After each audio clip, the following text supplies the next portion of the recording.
একটা গান নিয়ে বড় বিপদে পড়ছি। আমার ওস্তাদ আবুল সরকারের লেখা একটা গান গাইছিলাম, তুমি সুন্দর বলে তাই তো সাজালে, জীবেরও তোর সুন্দর ধরুনি, তোমার মেহের বাণী। তো উনি বললেন গানটা খুব ভালো, ভালো লাগছে তারও। তো এক নাম্বার আবুল সরকার তারে বললাম কেন, এটা নিয়ে হলো তার আপত্তি।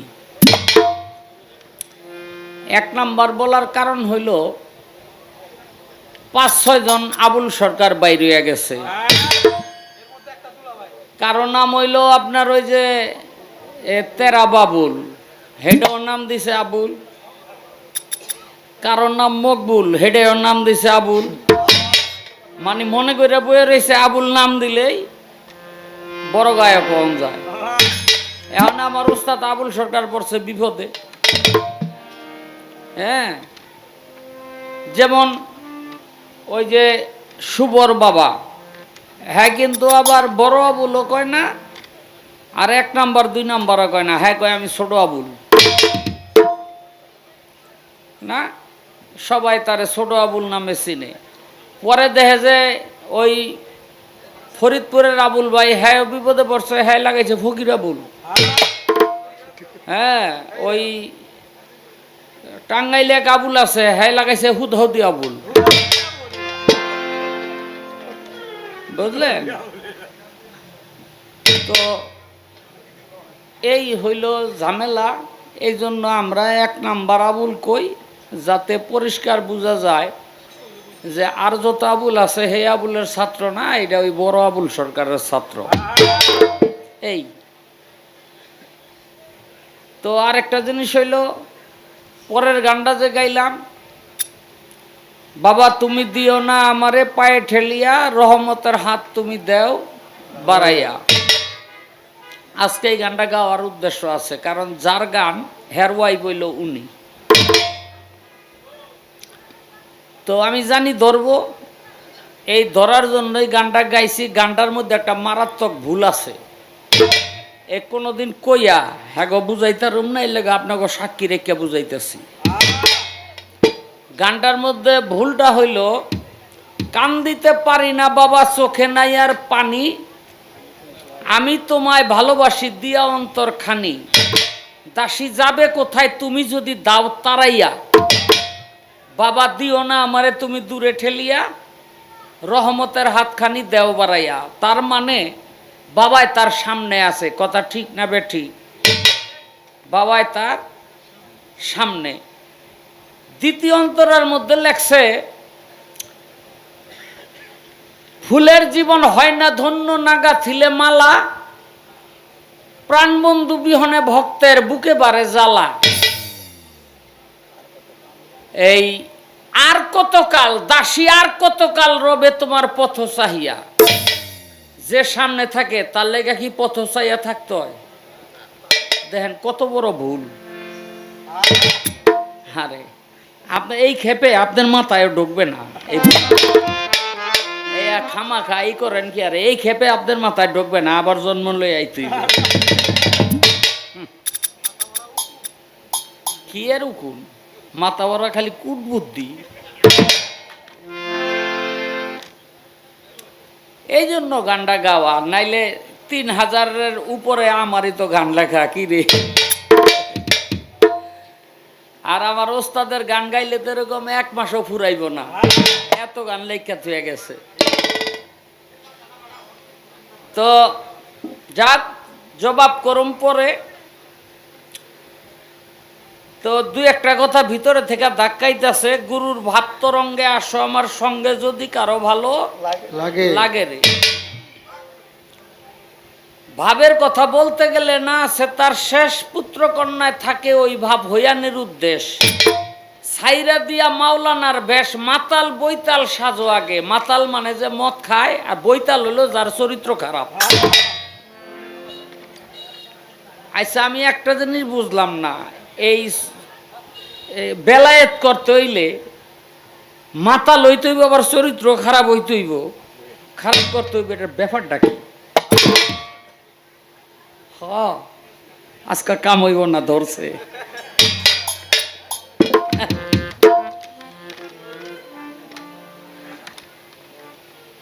এরপর এলো মদ খাওয়া মাতালের মতো পইরা যাওগা ঘুম, এহেন মদ। কে আপনার কাছে ভালো কোনো জিনিস নাই যেটা হালাল? আপনারা কোন মদ হালাল না হারাম? হারাম। তেহের গানে ভালো কিছু নাই, হালাল কিছু নাই। মদ কি জিনিস?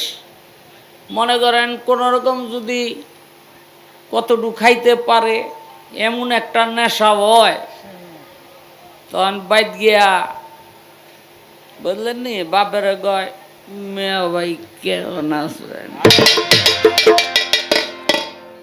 বাপের কয় মিয়া ভাই কেমন আছেন, এটারে কইল মদ। যা পান করিলে হিতাহিত জ্ঞান থাকে না, তো আপনার বেলায়েত করতে মদ লাগবো কে?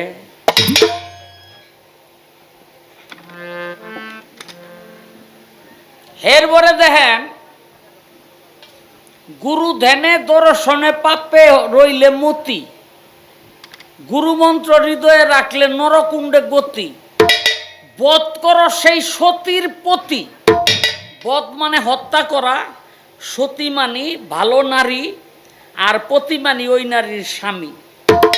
আচ্ছা, এই ভালো মানুষ নারীর স্বামীটারে কেন আমার হত্যা করতে হইব? আমার একটু বুঝে কইতে হইব। আপনার কাছে বালা কোনো গান নাই?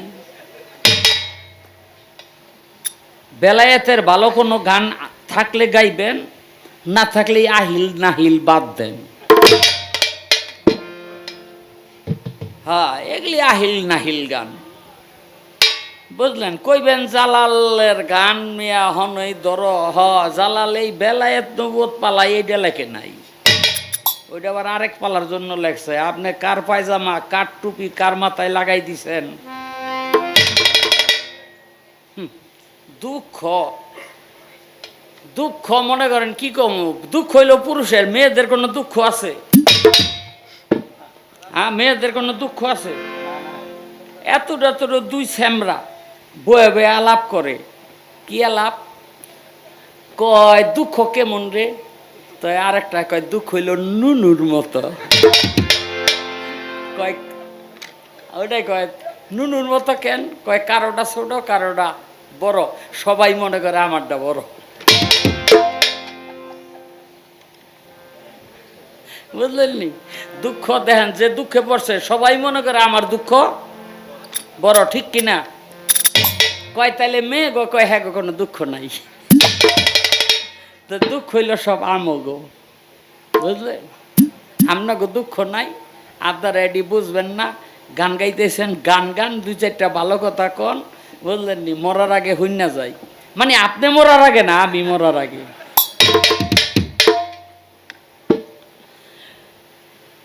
আল্লাহ পাক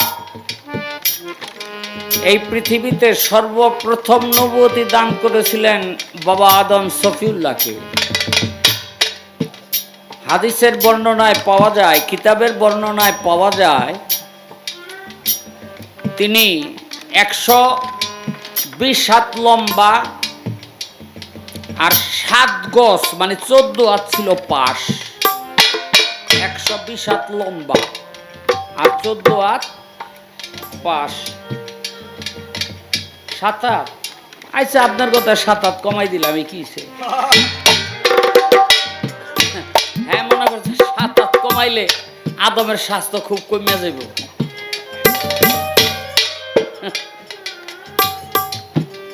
আমাদের মতো 15-20 জন শুনে না, আমাদের মতো 15-20 জন হ্যাঁ এই বুড়া বয়সে 2 চোখের এই কোটরার মধ্যে বয়ে থাকতো, একটা কোটরার মধ্যে নাতি নাতু, এই যে এই যে এইটা কোটরা কয় না, বুড়ো হয়ে গেলে চক্ষুটা ভিতরে ঢোকে না, এখানে একটা স্যারের মতো থাকে না, এরপরে এই এহেন্দা বয়ে থাকতো 15-20 জন করে। আরে 7-7 14 আর তো কইছি কম, আরো বেশি কইলেও সমস্যা নাই।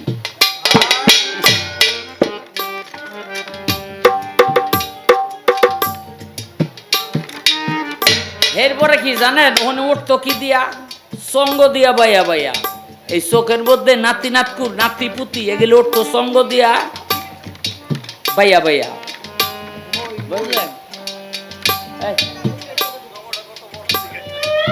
কি সঙ্গটা এই কি কত বড় এটা কই এক বইতে কিন্তু জেল খাটতেছে। উস কইরা কথা কইেন।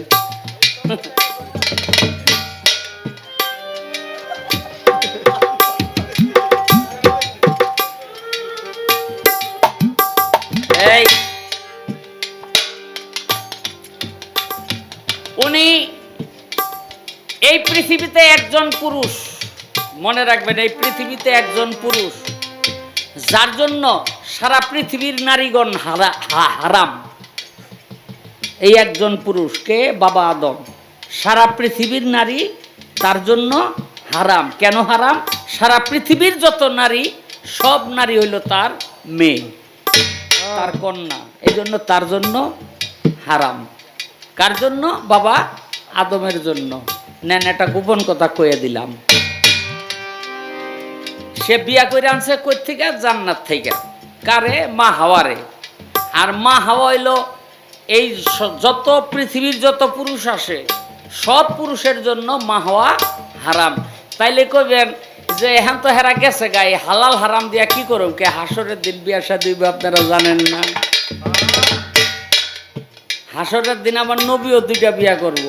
হাসরের দিন আখেরি জামানার পয়গাম্বর হ্যাঁ ও দুইটা বিয়া করব। পৃথিবীতে করছে 13টা, মতান্তরে 14টা। এই বেটা খালি পুতপুত করিস না 19।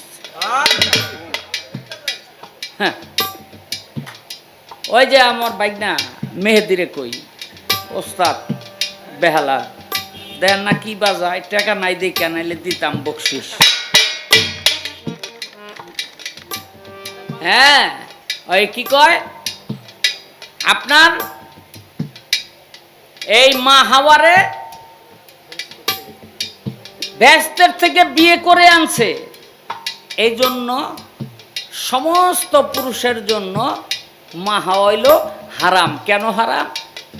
সব পুরুষের মা হইল মা হাওয়া। আর সব পুরুষ মহিলা যাই বলেন সকলের বাবা হইল বাবা আদম। এই বাবা আদমের কথাবার্তা যখন শোনে না তখন 10টি সহিফা দিল, তাও তার কম। তার পুত্র নাতি পুতি এরা কথাবার্তা শোনে না, তখন তার একটা লাঠির মধ্যে মুহাম্মদী নূর আল্লাহ পাক দিলেন যে এই মুহাম্মদী নূর হলো নবুয়তের সাক্ষী, তুমি যে নবুয়তি লাভ করলা। এই মুহাম্মদী নূর যখন চমকাইতো যারা অবিশ্বাসী তারা ভয় পেয়ে যাইত, যারা অবিশ্বাসী। আর যারা বিশ্বাসী তারা বিশ্বাসী করত। এই যে দেখেন সর্বপ্রথম পৃথিবীতে খুন হয় কে করে? হাবিল কাবিল। কাবিল করলো হাবিল রে খুন। কেন? কাবিলের লগে জন্মগ্রহণ করছে আপনার এই আকলিমা, খুব সুন্দরী তোর মতো।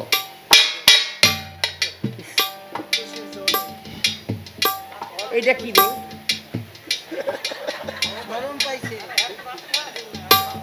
অনেক খুশি হয়েছে। হ্যাঁ আর হাবিলের লগে জন্মগ্রহণ করছে আপনার আকলিমা। কাবিলের লগে জন্মগ্রহণ করছে আকলিমা, আর হাবিলের লগে জন্মগ্রহণ করছে গাছবিবি। গাছবিবির অনেক কারে দেখামু নাই, যারে দেখাইতাম হ্যাঁ আর নাই, দুনিয়া দরকার নাই। তো এখন গাছবিবি হইল কদাকার, আকলিম হইল সুন্দরী। কাবিল গিয়া কয় বাবার কাছে, বাবা আমি কিন্তু গাছবিবিরে বিয়া করুম না, আমার লগে জন্মাইছে আকলিমা হেরে করুম। বলে শরীয়তে তো এটা নিষেধ, এটা তুই পারবি না। রাস্তাটা হাবিল আর কাবিল আডে আর মনে মনে চিন্তা করে কেমনে যে ওই সুন্দরীটারে বিয়া করি। হাতের মধ্যে একটা পাথর লইয়া মাথার মধ্যে মারছে, মাথা হান 2 ভাগ হইয়া মরিয়া রইছে।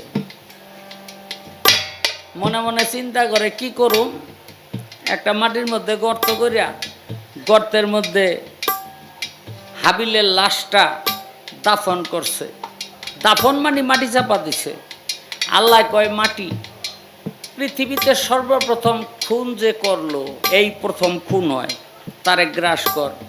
মাটি গ্রাস করতে আরম্ভ করলো, মাটি গ্রাস করতে আরম্ভ করলো। আদমের ওই পোলা কাবিল কয়, এই মাটি, তোরে আল্লাহর কসম দিলাম মাটি হনে না, তোরে আমার বাবা আদমের কসম দিলাম মাটি হনে না, তো যত কসম আছে সব দিছে, মাটি শোনে না। তখন তার মনে পড়লো, বাবা যে কোনো ভালো কাজ করার আগে বিসমিল্লাহ কয়, কত বিসমিল্লার কসম দিলাম, মাটিতে ছাইরা দিছে, উপরে তুইলা মারছে। আল্লাহ কয়, কিরে মাটি, তরে করলাম গ্রাস করতে আর তুই ছাইরা দিলি, কারণটা কি?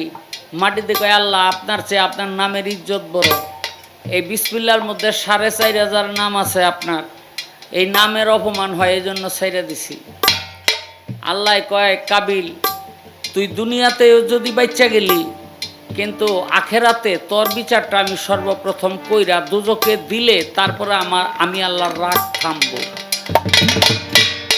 বেয়াদবি মাফ করবেন, এই বর্তমান জামানায় মানুষ বিসমিল্লাহ কইতে ভুইলা গেছে। পাইলো থালে দিল গালে, পাপ পুণ্য নাই কোনো কালে। মানে বেশিরভাগ মানুষই খাবারটা সামনে পাইলে আর বিসমিল্লাহ, কথা ঠিক না বেঠিক?